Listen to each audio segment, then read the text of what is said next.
자, 우리는 인생은 멀리서 보면 뭐 희극인 것 같아도 가까이서 보면 비극이다, 뭐 그런 얘기를 많이 하잖아요. 사실은 어떤 개인이든 들어가 보면 비슷해요. 보면 굉장히 밝아 보이고 굉장히 문제가 없는 가정인 것 같아도 들어가 보면 아픔이 있고요, 고통이 있고 불행한 사건들이 있고, 이 세상이 전체가 에덴 동산에서 죄를 범한 이후에 인류에게 찾아온 이 저주, 또 죄 아래 살아가는 모든 인생에게 그 어두운 면들이 많은 거죠. 사실은 이 바울이 지금 이 고린도 후서를 기록하는 이 당시도 마치 바울 시대 자체도 마찬가지 1세기에도 역시 그 어떤 어려움들이 많았던 거죠. 바울 자신의 생애도 마찬가지고 바울의 생애 자체도 굉장히 그 어려움을 많이 겪었던. 그래서 오늘 또 여기 표현해 보면 우리가 그러므로 우리가 낙심하지 아니하느니, 그러잖아요. 우리 복수로 쓰는데 바울 자신의 생애뿐만 아니고 예수를 믿는 많은 사람들 안에 찾아온 그 고난들. 오늘 본문 여러분 바로 앞부분에 보면 무슨 구절이 있습니까? 앞구절에 보면은 그런 구절도 있잖아요. 여러분, 사방으로 우겨삼을 당하여도, 뭐 답답한 일을 당하여도, 거꾸로 떨림을 당하여도, 뭐 그런 구절이 몇 절 앞에 나오잖아요. 그러니까 바울뿐만 아니라 예수를 믿는 많은 그리스도인들의 삶에 실제적으로 거꾸로 떨림을 당하고 답답한 일을 당하고 우겨삼을 당하는 일들을 이제 겪으면서 살았던 거죠.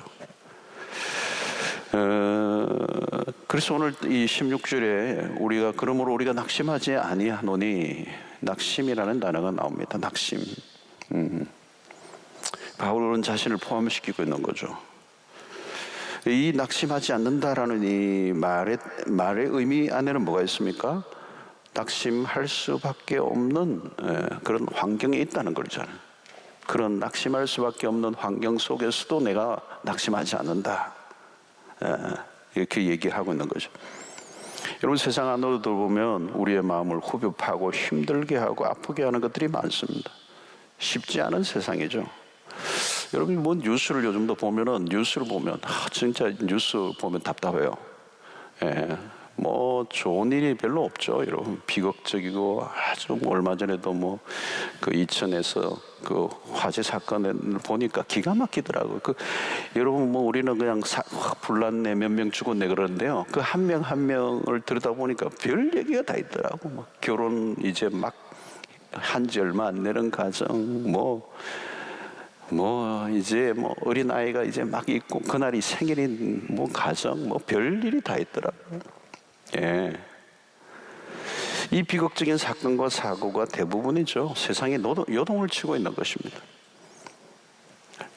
자, 바울은 무엇을 낙심하지 않는다고 얘기하죠?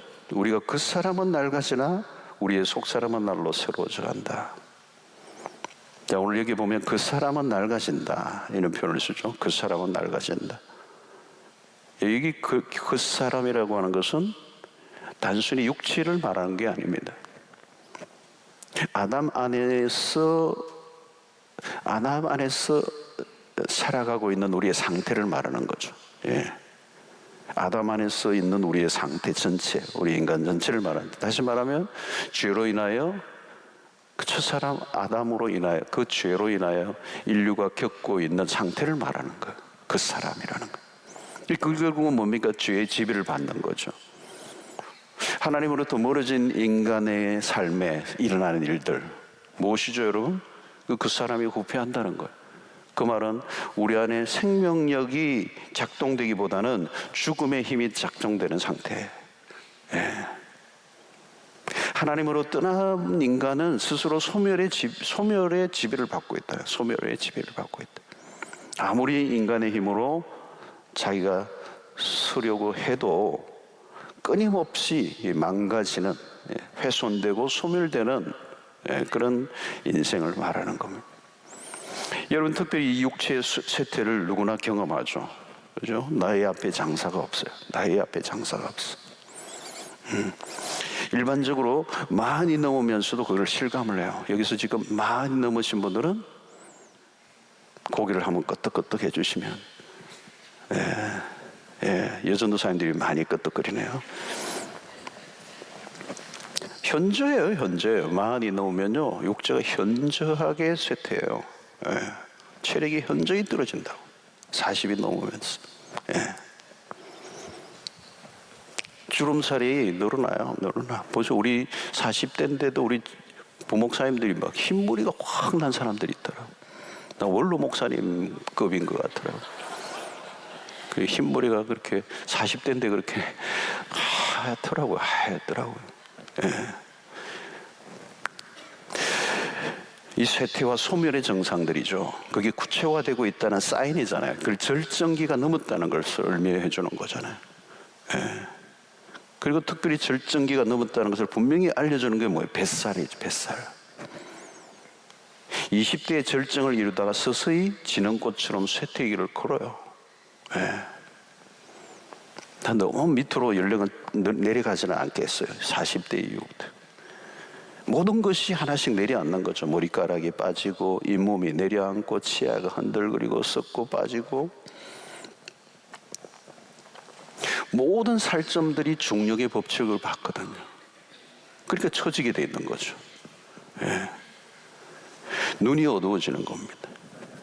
이전에 보였던 글들이 작아져요. 예. 화장품 회사들이 더 젊게 만들어 주려고 막 애를 쓰는데 너무 비싸요. 안티에이징은 다 비싸요. 수없이 얼굴에 마사지를 하고 붓칠을 계속 해도 주름은 사라지지 않아. 여러분, 그 사람이 낡아진다는 것은 낙심할 만한 일이에요. 그죠? 인생이 살아가는 자체가 아픔이고 고통인 거죠. 자라가는 과정도 사실은 힘든 거죠. 아이들이 자라가는 과정도 보면 많은 아픔을 겪어요. 많은 아픔을 겪고. 또 학교를 다니고 졸업하고 결혼하고 정신없이 아이를 키우고 그러다 보면 금방 마흔이 넘잖아요. 어느 날 갑자기 눈이 침침해지고 이전에 보이던 글이 안 보이고 안고 쓸 때 모두가 끙끙거리잖아요. 자기 체력을 믿고 하면 안 되는 거죠. 마흔이 넘으면 벌써 자기 체력을 믿으면 안 돼요. 족구 하다가 그냥 다리가 날아가요. 아킬레스 막 끊어지고. 자, 그런데 오늘 여기에 이 생명이 태어남과 동시에 죽음의 씨앗이 자라가고 있는 거거든요, 그 안에. 창조의 어떤 힘보다는 이 쇠퇴의 힘이, 파괴의 힘이 더 크게 작동하는 인류의 역사의 운명이라는 운명.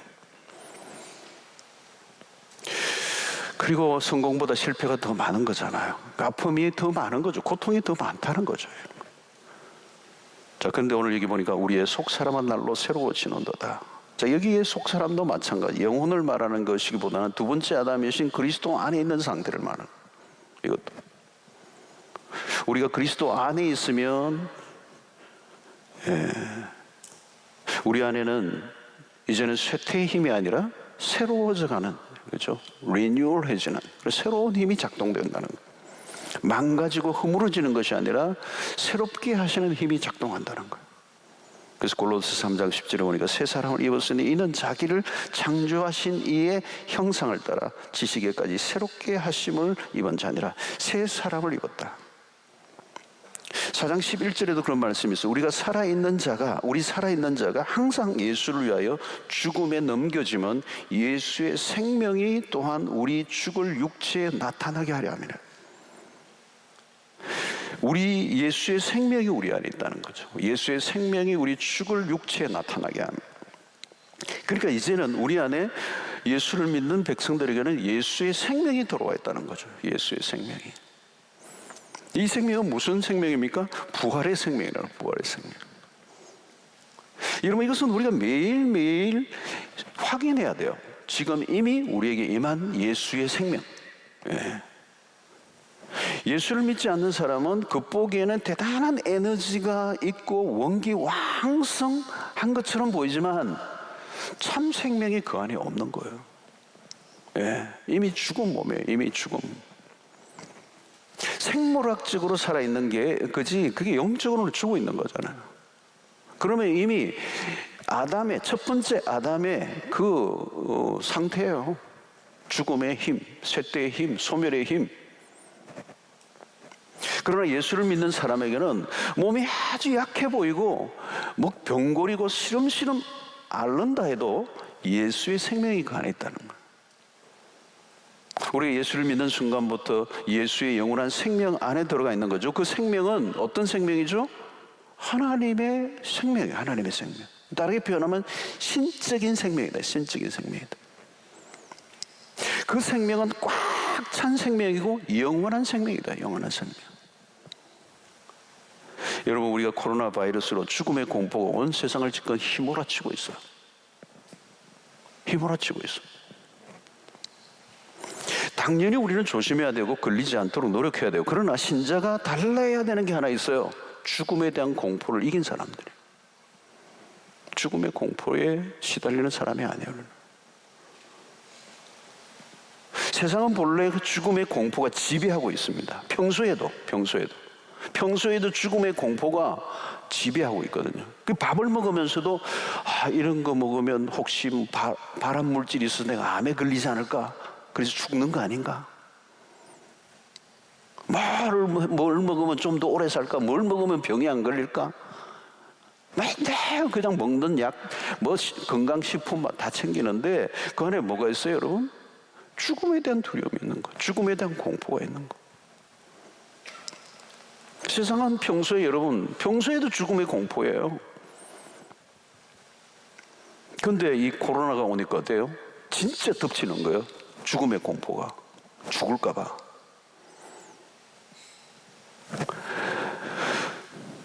그러나 여러분, 신자는 담대해야 돼요. 영생을 가진 자로 생명을 지금 누리고 있는 자로 살아야 된다는 거.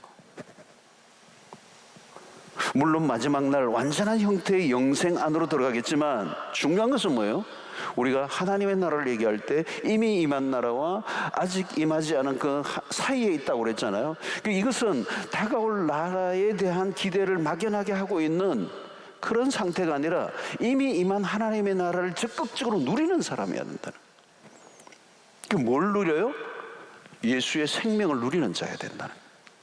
부활의 생명을 지금 누리고 있어야 된다는, 그 부활의 생명을 가진 자로 누리는 삶이란 뭐냐? 죽음의 공포를 이긴, 부활의 생명이 죽음의 공포를 압도하는, 그걸 지금 현재적으로 이렇게 누리고 있어야 된다. 여러분, 죽음이 두려워 움츠린 삶이 아니라는 거예요. 그래서 환난 가운데서 즐거워하는 삶이고, 여전히 지금 막 두려움이 있어서 꽁치려 있는데도 하나님의 백성들은 어떻게 해요? 그 생명을 누리는 자로 오히려 움츠려들고 두려워하고 아무것도 못하는 자를 향하여 나아가서 이웃 사랑을 실천하고 도와주고. 예수를 안 믿는 분들 가운데도 보니까 이번에 대구 사태 막 일어나니까 이 의료진이 부족하니까 내 일평생 그 여자분 아주 담대한 분이 계시대. 간호사 오랫동안 하신 간호사인데 현역에서 물러났는가. 그런데도 메르스 때 열심히 했던 그 간호사분 아시죠? 그 뉴스에 나왔잖아요. 그분이 막 그냥 나이가 드는데 대구에 가서 이게 지금 코로나 환자들 돕겠다고 가니까 아들이 막 말리는 거예요. 근데 두려움 없이 그 간호사가 그냥 감염될 수도 있는데 대구의 한가운데 그냥 한참 전쟁터 같은 그 한가운데 뚜벅뚜벅 들어가서 섬기는 삶을 사는 거예요. 그분이 예수 믿는 것 같아요. 예수 믿는 것 같아요. 예.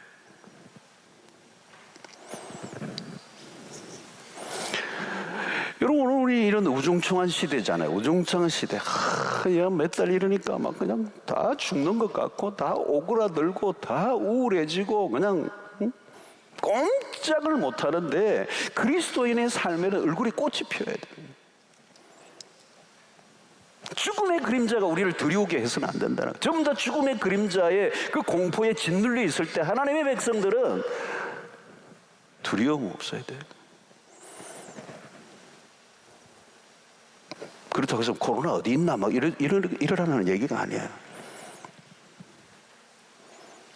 할 거는 개인 수칙하고 그거는 우리가 기본적인 거잖아요. 그렇죠? 나를 지키고 또 이웃을 지키는 것도 필요하죠. 근데 죽음의 공포에 움츠려서 아무것도 하지 못하는, 요즘 직장에 가면 교회 다니면 뭐라고 하고 막 바이러스 옮겨올까 봐 사람들이 막 예수 믿는 사람들을 막 이렇게 혐오하는 듯한 분위기도 좀 있다고 그래요. 그것과 상관없이 여러분 직장 갈 때, 그리스도인이요 직장에 갈 때 아주 행복한 모습으로 가셔야 돼요. 요즘 너 뭐 요즘 다 우울한데 너 어떻게 얼굴이 밝냐?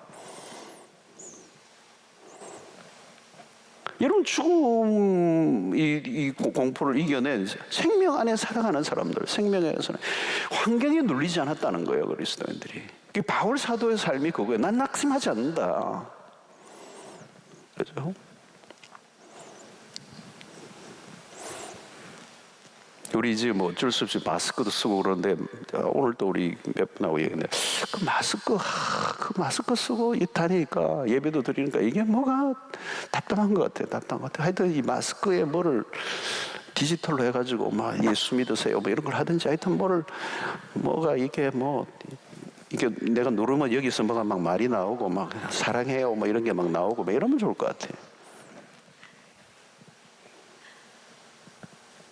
좀 지금 우리가 뭐예요? 생명을 누리는 생명. 하나님은 우리에게 생명을 주시는 분이고, 예수 그리스도는 생명의 구주가 되시고, 성령은 다시 죽은 자 가운데 다시 살리신 이의 영이고, 그러니까 우리가 가는 곳마다 생명의 기운이 넘쳐나야 된다. 활력이 넘쳐나야 된다. 육체의 죽음도 하나님의 손 안에 있어.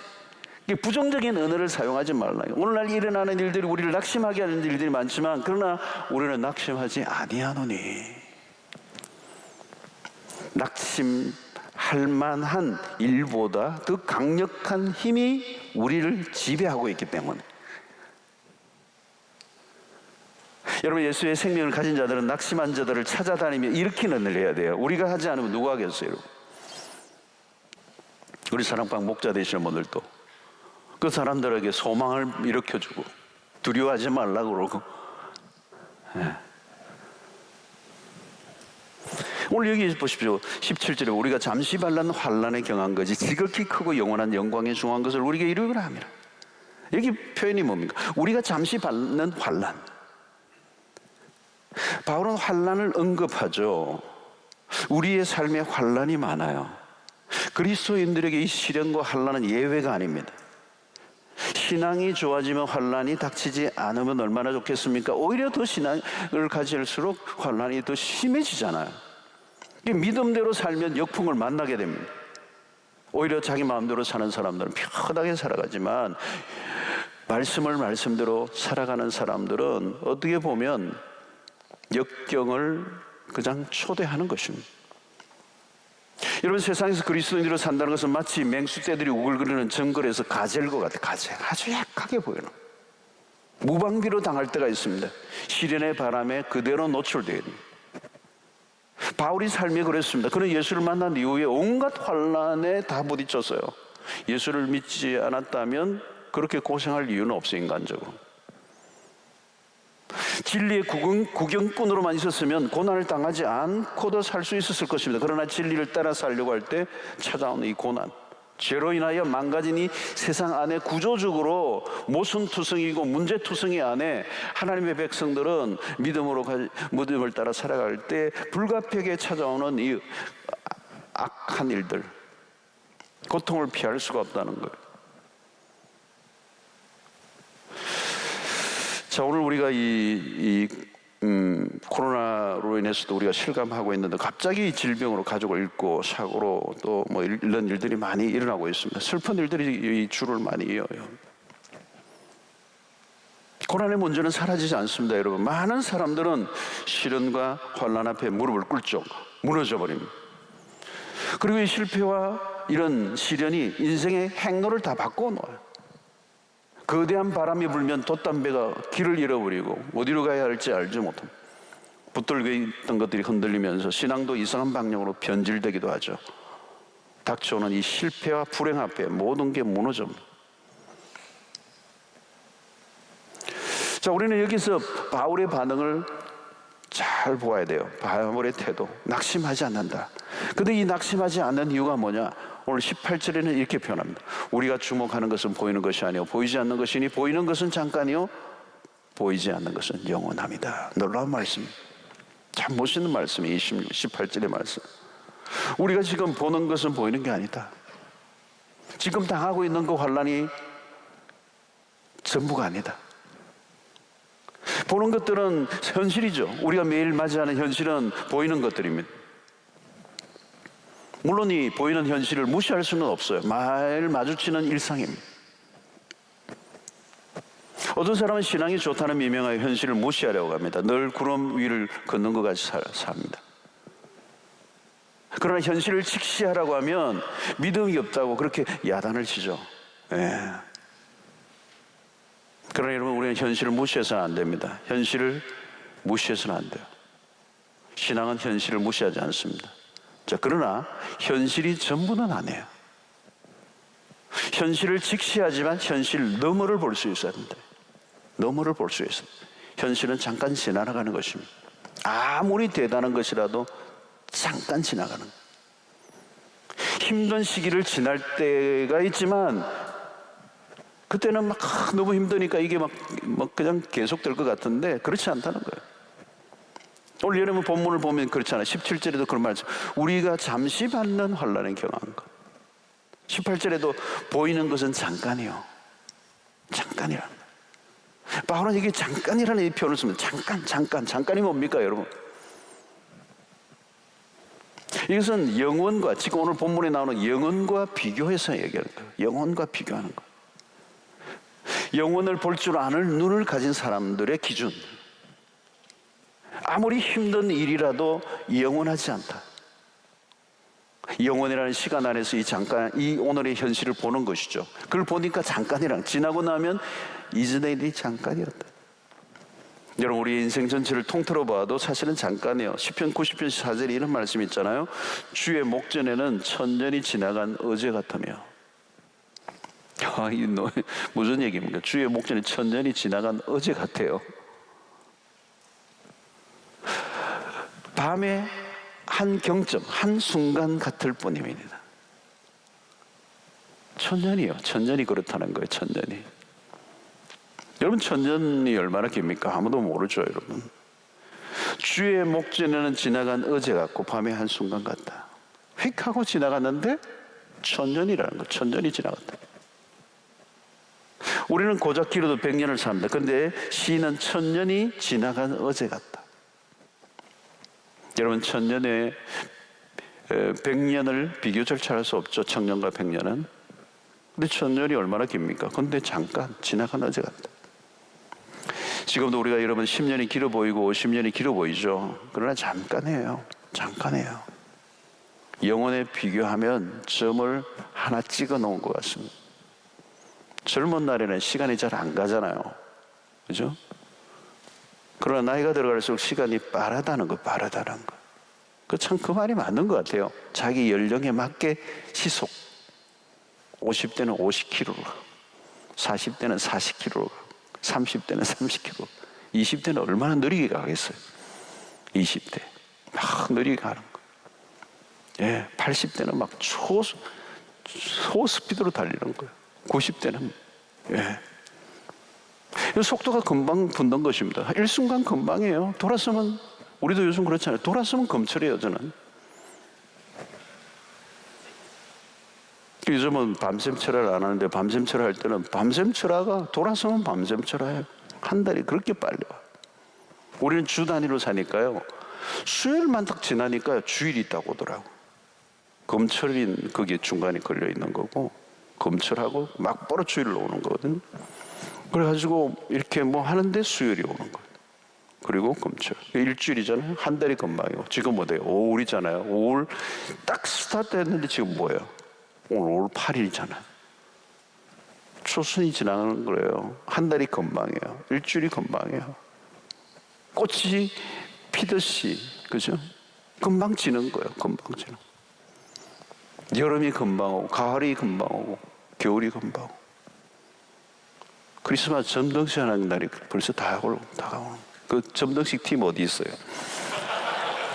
빨리 준비해요, 빨리. 점등식 준비 빨리 하시라고. 눈 깜빡할 사이에 1년이에요. 예. 10년이 금방이에요, 10년이 금방. 10년이 금방이야. 이야. 자, 그런데 오늘 여기 이렇게 얘기하는 거예요. 여러분, 천년이 지나간 어제 같다는 거예요. 이게 하나님의 나라의 관점이 영혼의 관점에서 보는 거예요. 그러니까 우리가 겪는 환난도 영원히 계속될 것 같지만 그렇지 않다. 그냥 지나가는 거라는 거죠. 코로나도 마찬가지일 거예요, 여러분. 1918년에 그 스페인의 독감으로 뭐 5천만이 죽었다고 그랬나요? 어마어마하게 죽었어요. 근데 2년 반 갔다, 그 2년 반. 그죠? 그 세월이 얼마나 길었겠어요? 얼마나 수천만 명이 어마어마하게 죽은 대재앙이었는데, 그렇죠? 여러분, 오늘 우리가 이 겪고 있는 코로나도 지금 몇 달간 하는데 너무 길게 여기지잖아, 그죠? 힘든 시간을 우리가 몇 달 동안 보내고 있어요.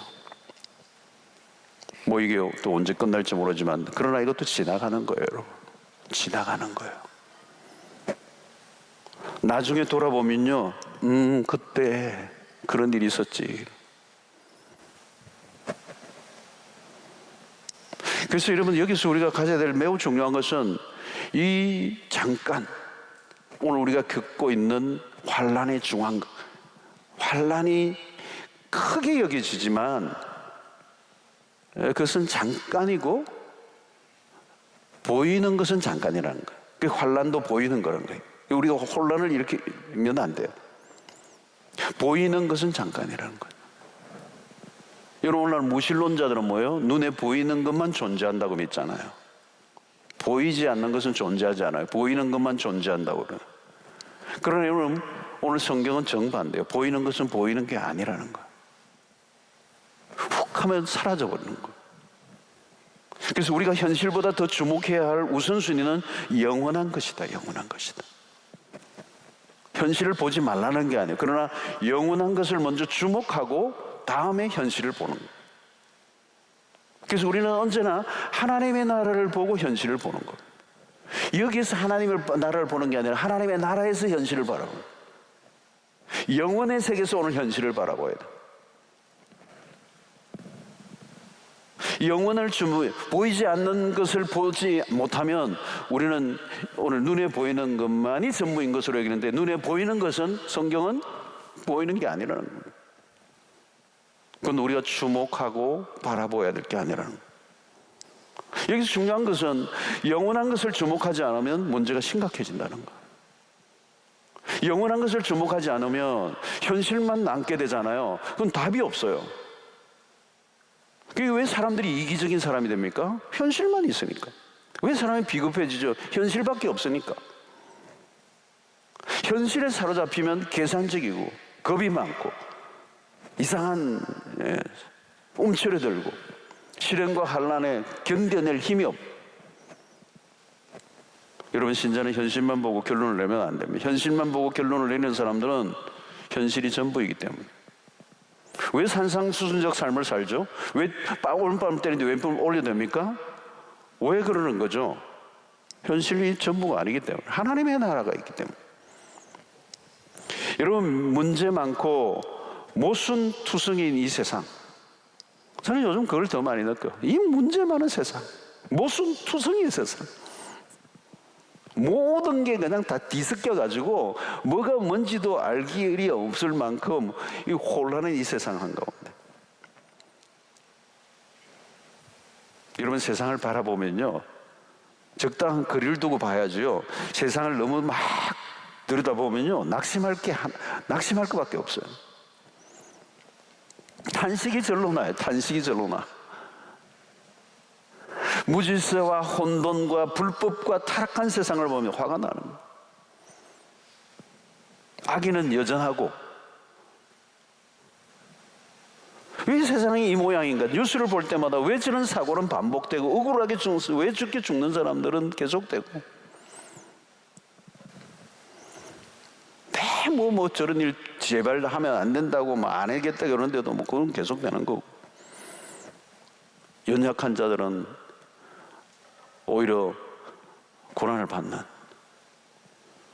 여러분, 개인적으로 당하는 아픔과 시련이 올 때 낙심이 밀릴 때가 있습니다. 육체가 낡아지는 것만 봐도 낙심해요. 이 체력이 뭐 영원합니까, 여러분? 그렇게 자랑하던 뭐 미모도 뭐 나이가 들면 다 망가지잖아.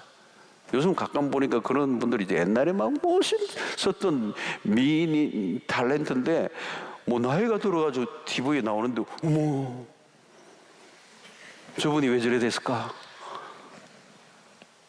예. 네. 깜짝 놀라는 거예요. 그러니까 예쁜 사람일수록 나이가 드니까 망가지대요. 오히려 좀 그러지 않았던 얼굴인데 나이가 드니까 훨씬 더 멋있어지고 뭐 이렇더라고요. 이 소망을 가져야 돼, 소망을 가져야 돼.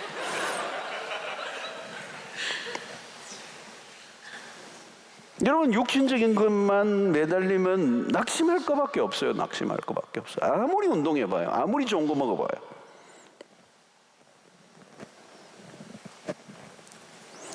삶이 망가지고요, 절망이 밀려오고, 눈에 보이는 걸 보면요 우리는 절망합니다. 낙심할 수밖에 없습니다. 이 세상에 눈에 보이는 것 중에 영원한 것은 없어요. 모든 것은 쇠하고 소멸되고 망가지고 깨어지고.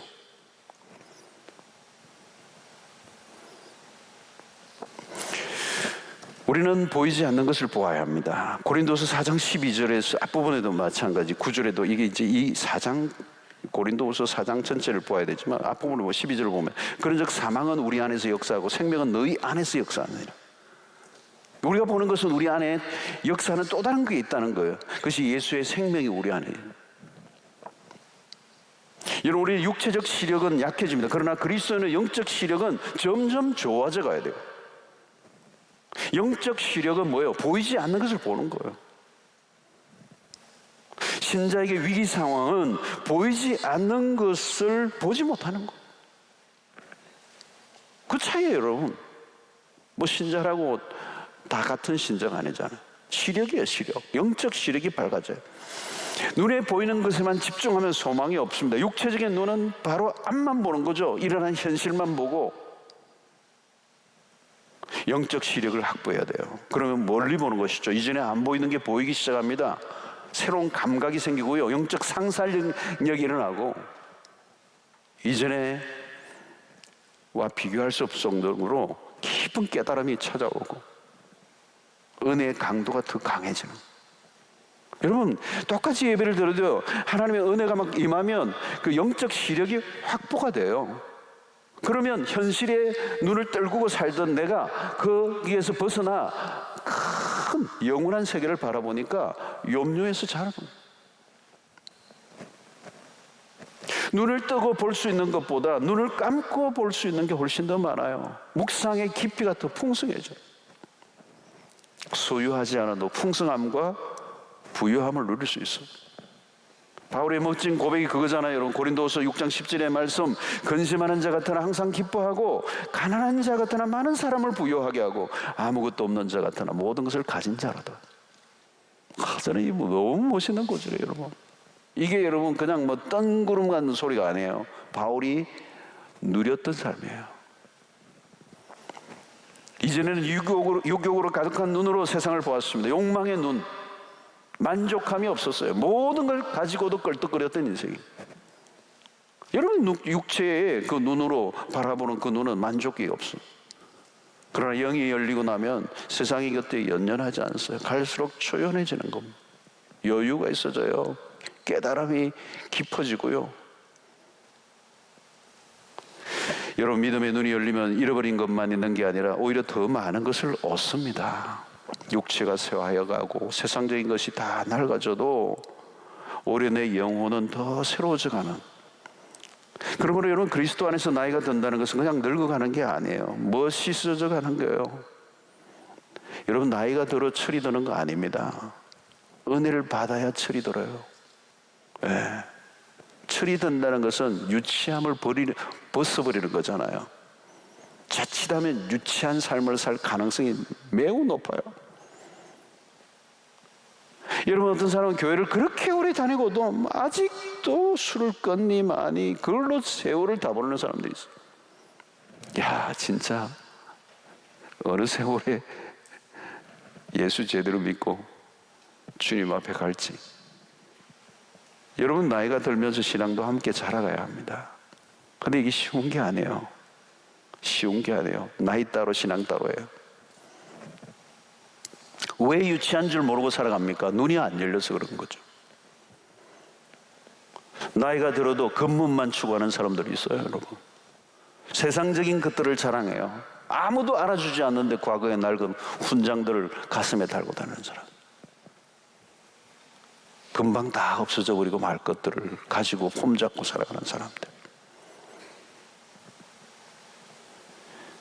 여러분, 우리는 이전에는 한번 실패하면 세상이 끝난 줄 알았습니다. 그러나 이제는 안 해요. 실패는 그냥 하나의 실패예요. 인생 전체가 실패가 아니잖아요. 결론은 이런 것이죠. 신자에게 일어난 실패와 상실은 더 나은 것을 위한 훈련입니다. 그리스도는 실패를 통하여 더 여물어지는 거예요. 고난이 축복인 이유가 거기에 있습니다. 사랑하는 성도 여러분, 영원하지 않는 것에 안달복달하지 않게 되기를 바랍니다. 영원하지 않는 것에 생명을 걸지 마십시오. 결국 우리의 신앙은요, 이터니티예요. 영원한 것만 붙잡아야 돼요. 하나님의 나라의 관점에서 안목이 열릴 때 그 영혼을 보는 것입니다. 그 외의 것은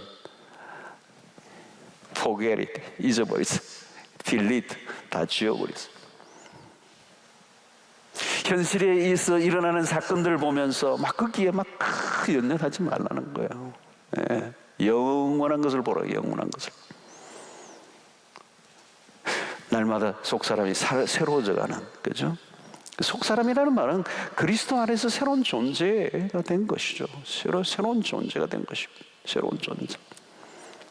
영원한 것에 눈을 뜨는 겁니다. 멀리 보는 거예요. 멀리 보는 거. 멀리 보면 무엇이 봅니까? 영원한 영광이 보이는 거예요. 영원한 영광. 로마서 8장 18절의 말씀이 그거잖아요. 생각하건대 현재의 고난은 장차 우리에게 나타날 영광과 비교할 수 없도다. 기가 막힌 말씀이잖아요. 현재 지금 고난을 당하고 있어요. 고난을 당하고 있는데 이 고난은 장차 우리에게 나타날 영광과 비교가 안 되는 거예요. 비교가. 컴페어 할 수가 없어요.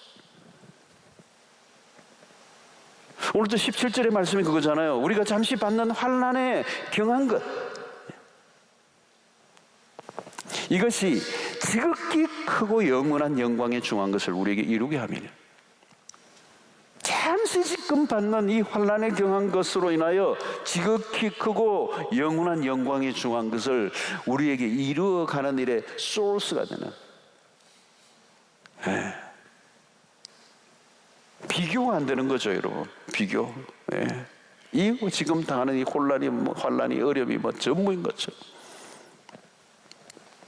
그래서 여러분, 우리가 세월이 흐르면 흐를수록 우리 영적인 눈이 점점 열리면서 이 시야가 넓어지니까 어떤 한 사건과 한 실패에 함몰되지 않고 지금 겪고 있는 그 고난에 그것에 연연하지 않는 이 여유로움, 아주 달관하는 초탈하는 그런 초연한 그런 이 세계가 열려야 되는 거예요.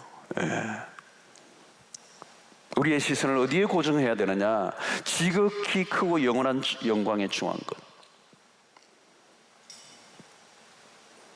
영광의 영광. 이 오늘 영원이라는 단어와 영광이라는 단어, 이건 우리가 놓치지 말아야 될 것 단어죠, 여러분. 여기서 눈이 열린 자들만 볼 수 있는 세계라는 거예요. 그래서 여러분, 거기에 주목하라는 거예요. 우리의 보이지 않는 것을 보라는 거예요. 주목하는 거. 어텐티브라는 단어죠, 여러분. 주목하는 거예요. 주목하는 거. 뭐 관상이라는 단어도 쓰잖아요, 여러분. 주목한다. 깊이 주목한다. 신앙은 주목하는 거예요. 주목하는 거. 그러니까 우리가 뭘 배우느냐? 주목하는 법을 배우는 거예요. 그러니까 신앙이 좋다는 말은 이 주목하는 것에 탁월하다. 그래서 이 주목하다는 이 말에는 뭘까요? 의도성을 가지고 있다는, 의도성. 주목하려고 하면 의도성을 가지고 주의력을 요구하는 일이에요. 주의력을. 자칫하면 주목하지 못하고 다른 것을 주목할 수 있기 때문에. 그러니까 이 주목한다는 것은 의도를 가지고 내가 선택하는 것입니다. 그래서 믿음이란 선택이에요. 영원한 것, 보이지 않는 것을 보기로 작정하고 살아가는 삶의 태도, 그것을 우리는 믿음이라. 아차하면 여러분 주목하는 걸 놓쳐버려요. 신앙의 실패는 엉뚱한 것을 주목할 때 일어나잖아요, 여러분. 마귀도 에덴 동산에서 엉뚱한 것을 주목하게 했잖아요. 여러분, 기도가 뭡니까? 주목하는 거예요. 기도 시간에 잡념이 생기고 막 옆으로 빠져버리고, 그 주목하지 않았기 때문에. 묵상이 뭡니까? 주목하는 것이죠. 예배가 뭡니까? 주목하는 거예요. 상황에 매몰되지 않고 영원한 것을 바라보는. 예배 시간에 그 하나님의 영광을 주목하는, 하나님에게 몰두하는, 우리의 모든 시선을 영원으로 집중하는 것. 하나님의 임재로 충만한 예배 안으로 들어가면 다른 것이 끼어들 공간이 전혀 없는 상태예요. 그래서 예배 안에서 여러분 영적 전쟁이 벌어지죠. 왜냐하면 사단이 우리의 시선을 자꾸 엉뚱한 소리 들이가는 거예요.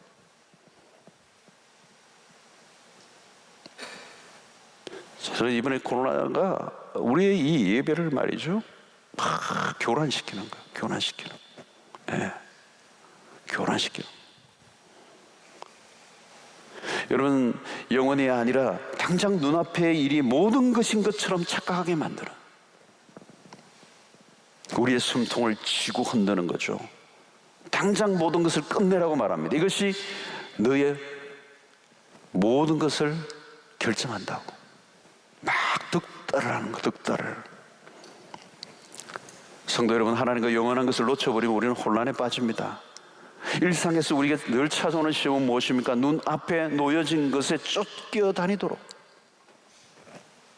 숨가쁜 삶을 살도록, 나도 모르게 영원한 것을 놓치게 만드는, 아마 오늘 어쩌면 우리의 시대의 신앙의 가장 본질적인 문제가 여기에 있지 않나는 생각이 들어요. 죽는 줄 모르고 현실에 급급한 것. 그래서 여러분, 이번에 이 자가격리 뭐 이런 것들이 참 어떻게 보면 좀 무서운 단어지만 영적인 세계의 자가격리는 필요한 거예요. 그래서 우리가 다 끊어버리고 다 차단시켜버리고 철저하게 우리를 그냥 한 곳으로 몰아서 심플하게 만들고, 우리를 하나님이 자가격리의 상태로 몰아가서 오직 이 세상을 의지하지 않고 바라지 않고 한 분에게만 주목하도록, 우리가 소망을 두어야 될 것은 오직 하나밖에 없다는 사실을 알게 하시기 위해서 하나님의 어떤 영적 자가격리를 우리로 하여금 몰아가신 것. 요즘 여러분, 우리 교육자들도 같이 이번 기간 동안에 기도하면서 그걸 많이 느낀 것 같아요. 우리가 할 수 있는 일이 없는 상태, 무장해제시켜버리고 우리가 뭘 해야 돼요? 하나님만 바라봐요.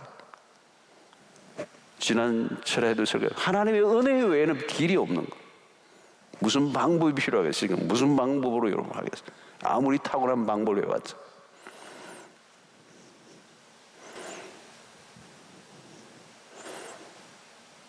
우리는 매일매일의 삶에서 이 현실에서 요구하는 것에 맞추려고 그냥 거기에 막 맞추려고 그냥 노력하다가 달려가고 노력하다가 녹초가 되어버리는 거예요.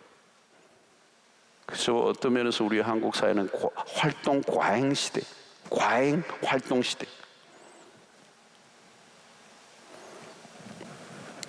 그래서 우리의 시선을 하나님에게로, 그리고 그 영광에, 그리고 그 영원한 것에 초점을 맞추지 못하게 하는. 여러분, 우리가 바라보는 것을 놓쳐버리면 우리는 미궁에 빠지는 것입니다.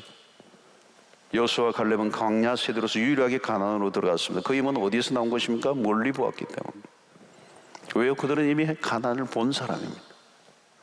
가나안을 본 사람이 그런 거예요. 광야에서 뺑뺑이를 돌다 죽어간 사람들은 광야의 현실 너머를 보지 못했어요. 본 사람이 기다립니다. 본 사람이 여유가 있어요. 여러분, 우리는 스스로 시력을 조정해야 합니다. 속물적 그 눈을 벗어버려야 돼요. 좁은 시야에 갇히지 않아야 합니다. 지금 이곳이 전부가 아니라는 거.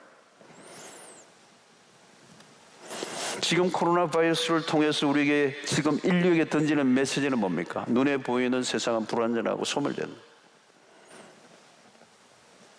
이번에 바이러스로 인해서 인간의 민낯을 봐요. 우리의 인류의 민낯을 보여줍니다. 어쩔 줄 몰라 하잖아요. 갑자기 불어닥친 이 우한으로부터 출발된 이 바이러스에 온 인류가 어쩔 줄 몰라 하는 거예요. 사실은 이 강도는요, 지금 우리 한국에서는 치사율로 보면 그렇게 뭐 압도적인 건 아니거든요, 여러분. 근데 지금 이 정도예요, 여러분. 이 정도예요. 완전히 다 흔들어 버렸어. 모든 걸 올스톱 시켜버렸어.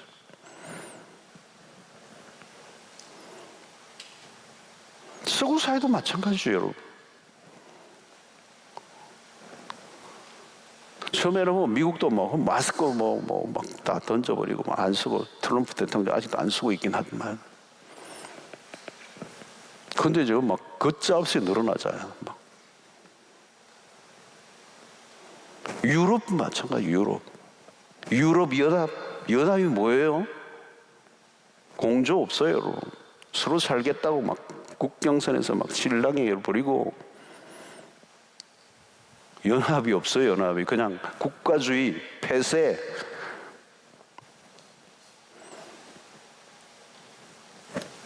사재기하고 야단이죠. 이러면 앞으로 어떤 바이러스가 어떻게 다가올지 몰라요, 여러분. 오늘 또 어떤 가게를 들어보니까 기후변화, 온난화로 남극과 북극의 얼음이 녹으면 그 안에 있는 무수한 바이러스들이, 생명체들이 살아나서 어떻게 인류에게 영향을 줄지 모른다라고 하는 과학자들의 얘기를 들어보면요, 소름 돋는 얘기죠. 여러분, 인간이 하는 게 뭘까요? 일어난 일에 두려워하는 것밖에 없어요. 지금 일어난 일에 두려움에 떠는 것밖에 없어요. 인간이 할 수 있는. 백신 개발요? 한참 멀었어요. 개발은 뭐예요? 이미 쓸고 지나갔는데. 그리고 개발은 뭐예요? 그 백신 또 다른 게 오는데.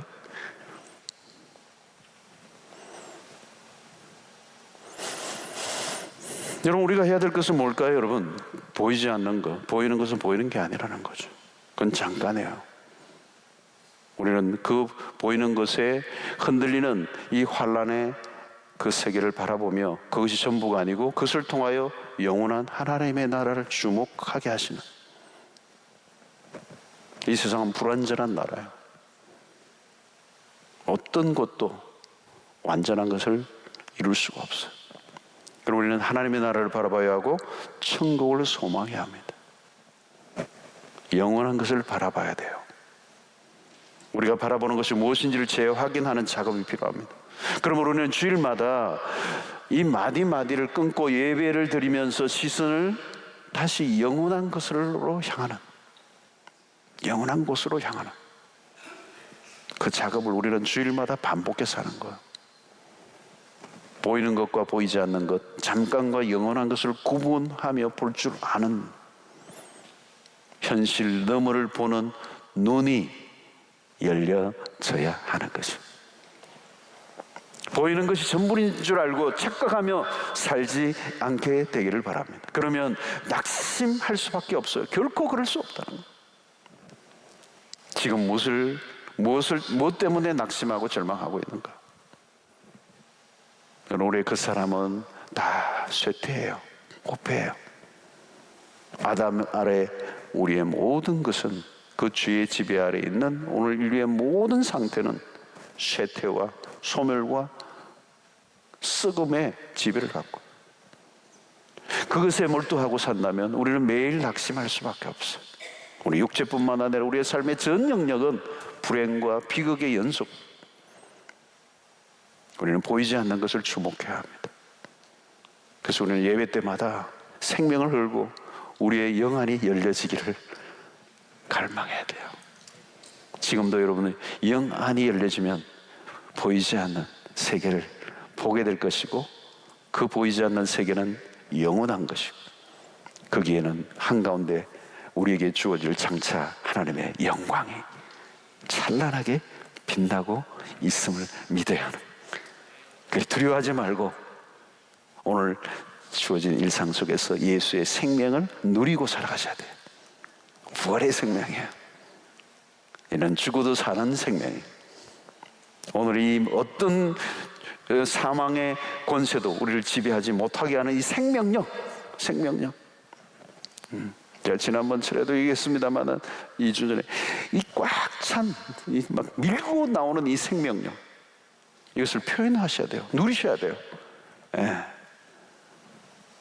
우리는 이제 주일도 모이고 새벽에도 모이고 할 때 우리는 이 답답한 세계에 갇혀있지 않는 자들로, 눈이 열린 자들로 지금 일어난 일이 전부가 아님을 믿고 좀 당당하게, 그리고 거침없이, 그리고 활력이 넘치게 우리 하나님을 예배하고 그분의 영광을 찬양하고, 하늘의 영광, 하늘의 영광, 우리가 마음껏 찬양하고 노래하며 이미 예수의 생명 안에 들어온 자답게 살아가는 그 생명을 만끽하고, 그 생명력이 표현되어질 때 우리의 주변에 공포에 떨고 있는 수없는 사람들에게 정말 영원한 것을 보여줄 수 있는 하나님의 백성들의 삶이 되기를 주의 이름으로 축원합니다.